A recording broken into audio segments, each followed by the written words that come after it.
এখনো সেটা বিস্তারিত হয়নি। তবে প্রত্যেকটা অঙ্গনওয়াড়ি কেন্দ্রগুলিতে বিদ্যুৎ সরবরাহ করার জন্য 500 টাকা পাওয়া যাবে অঙ্গনওয়াড়ি কেন্দ্রগুলির মাথা পিছুতে।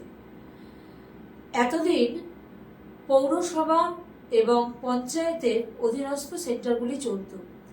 যে পৌরসভার অধীনস্থ যে সেন্টারগুলি চলত সেখানে বাড়ি ভাড়া বাবদ কিছু টাকা পাওয়া যেত, কিন্তু যেগুলি পঞ্চায়েত অধীনস্থ সেন্টার চলে সেখানে কিন্তু কোনো টাকা পাওয়া যেত না। সেখানে কিন্তু অঙ্গনওয়াড়ি দিদিমণিদেরকেই বাড়ি ভাড়া দিতে হতো, বা মেম্বারদের সাথে কথা বলে তারা যেভাবে একটা ব্যবস্থা করে দিতেন, বা অফিস থেকে যে ব্যবস্থাটা করে দিতেন, বা কোনো মা সহযোগিতা, গ্রামের 10টা মা মিলে যদি যে বাড়িটা ঠিক করে দিতেন, সেই যে তারা যেখানে যেখানে ব্যবস্থা করে দিতেন সেইভাবেই কেন্দ্রগুলোতে দিদিমণিরা সেন্টার করতেন।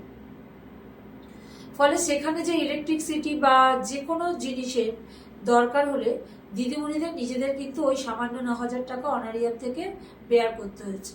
কিন্তু আগামী দিনে আমাদের জন্য একটা সুখবর যে প্রত্যেক কেন্দ্রগুলির মাথা পিছু 500 টাকা করে দেওয়া হবে। সেটা রাজ্য সরকারই দেবেন। যে বিদ্যুৎ সরবরাহটা করা হবে, সেই যে বিদ্যুৎ বাবদ যে খরচ, তার সেই খরচ হিসাবে 500 টাকা করে আগামী দিন থেকে আমরা পেতে চলেছি। এবং খুব শিগগিরই দেখবেন আপনারা এই অর্ডারটা পেয়ে যাবেন।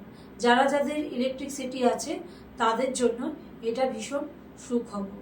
এইটুকুই আজকে বলার। নমস্কার।